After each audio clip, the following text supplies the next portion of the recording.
What if this whole time the reason you couldn't hit your goal wasn't your fault? What if that reason was you were using a system that worked against you and causing you to fail? But what if there was a way that worked with you, helping you find your way? That was clear, simple, and easy.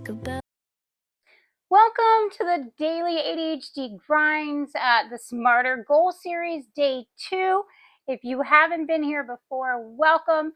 I am so glad if you were here yesterday for our prep day.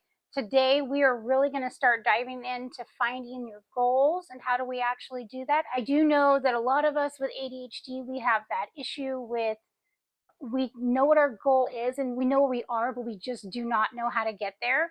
Let's get ready to dive in it. If you haven't yet, get yourself a cup of coffee or tea or water, and just make sure that you have your notebook and pen. If you've printed out the planner already, you can go ahead and get that out and we'll start working through it. All right? SMART, just in case you guys do not know, the SMARTer system. What SMART stands for, if you have not heard of the SMART method before: S is for specific, M is for measurable, A is for attainable, R is for relevant, T is for time bound. And then I added the emotion and evaluation. The R is the refactor, repeat, reward. These are the things that are going to help us win more. We need short little bursts, short little wins. When you think about what you want, is it relevant to you?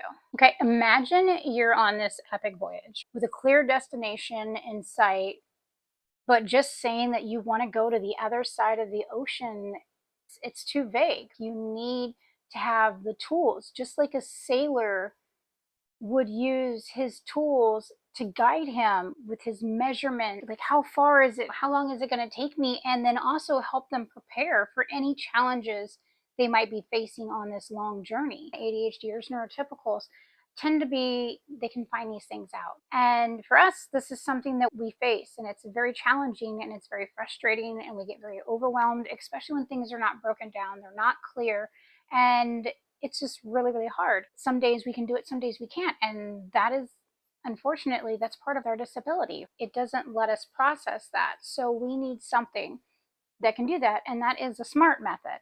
But just that, it's not enough. It was not evolving and it didn't work around the ADHD brain. So that is why I factored in emotions, because your emotions, we already know that ADHD, we can control our emotions, but a lot of times we are very impulsive and our emotions, Dr. Russell Barkley talks about this, that a lot of people don't tie it in there, but emotions are a very big part of ADHD. And it's actually one of our hindering parts. That is why I had factored in emotions as well as evaluating our situation. And then added the R. So here's the SMARTer: refactor, reward, repeat.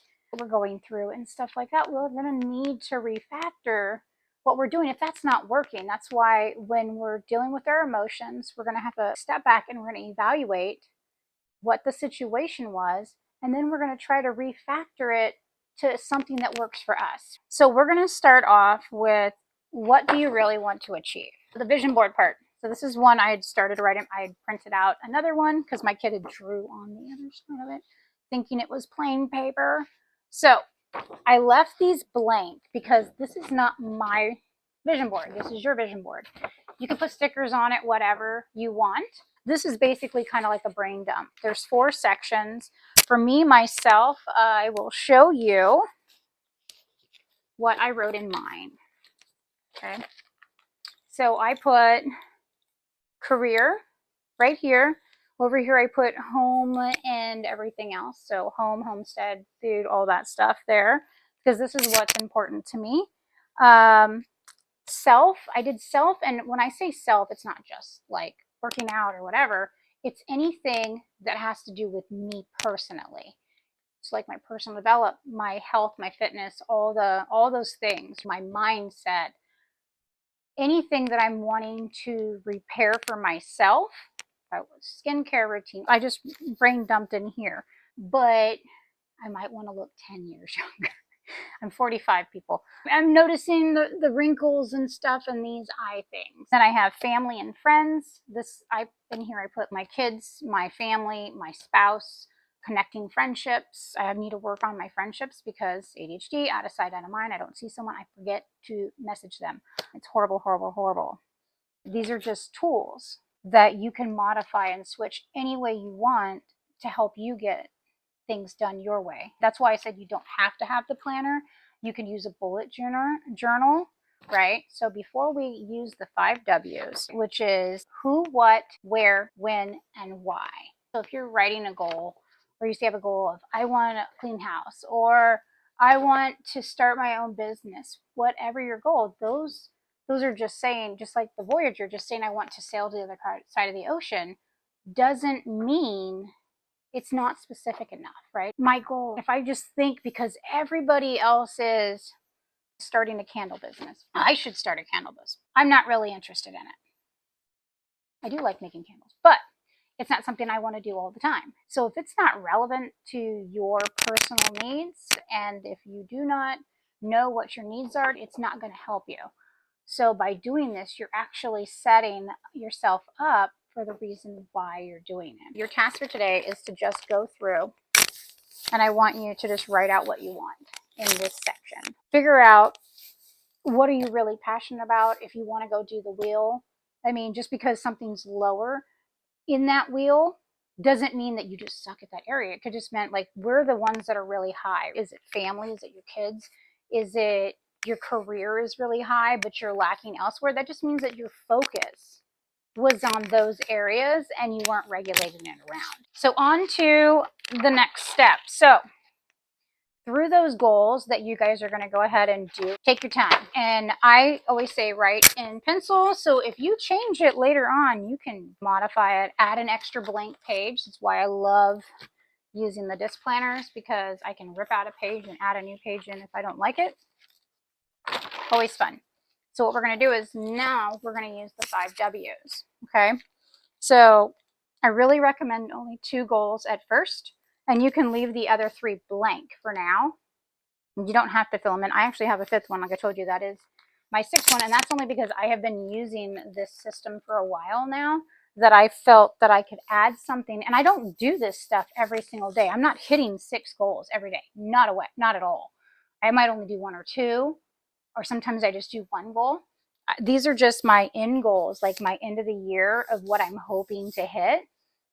And I work on them just a little bit each week. Like my health and fitness, I do 2 or 3 times a week, and for like 30 minutes on my more high motivation days. So like wasting that spot throughout the whole week, if I only do it 3 days, is just pointless. So I fill it in and I rotate. I did say 2, right? So initially, because when you're first starting, you have to build the habit. And that is the thing. Everyone gets these planners. So you have to do all these things right now. You're going to burn yourself out. You're going to get overwhelmed. You're going to get angry. It's not going to work. 1 or 2. Pick 1 or 2 from your, oopsie, that's the reverse engineer. Should I leave that in there? I'm going to leave that in there. So pick 1 or 2 things that are really hitting you and put it in the top 2. And what you're going to do is you're going to take what you said over there a little bit, not write the whole full sentence. I did bullets of, I picked 5 or 10 things in each area, and I kind of just wrote them under my sections, and I classified it whatever I want. Whatever you want to use those sections, feel free. I left a lot of room on this. So if you did want to add extra lines, or even cover it up with stickers or magazines, or print something out from Pinterest, whatever, modify as you go. So in here, you're going to pick 1 to 2 at first, okay, from your goal list, any area that you want. And we're going to use our 5 W's, right? The who, the what, the where, the when, and why. Okay, I'll use this planner. Okay, originally it was for myself, but now it's who, ADHD person. Mainly mine is this, so I'll use this example. The who, girls with ADHD, that's who I'm trying to help. What, a tool system to help them navigate their life and figure out what they really want to do, and how to break it down to simple, easy manageable steps. So that's my who and the what, where I want it to be everywhere, right? And for free. My win is I want hopefully this out and more noticed by the ADHDer within 6 months. So my goal is to let people actually know that there is a free resource for them in 6 months my way. That is why I am so passionate about this. Even though I'm not the best on camera, I've been very worried that people are going to make fun of me and all the things. So that's what I'm going to have you guys do. You're going to go through, pick 2. I mean, if you want to do more, feel free, but I would write it in pencil and not color them in at first, because now that we have clarified our 5 W's, when we come back tomorrow, because tomorrow we're going to go through the reverse engineering page. Okay, guys? All right. Well, thanks for watching day 2. Hopefully that was not too overwhelming. I'll see you guys tomorrow for day 3. Bye. Thanks so much.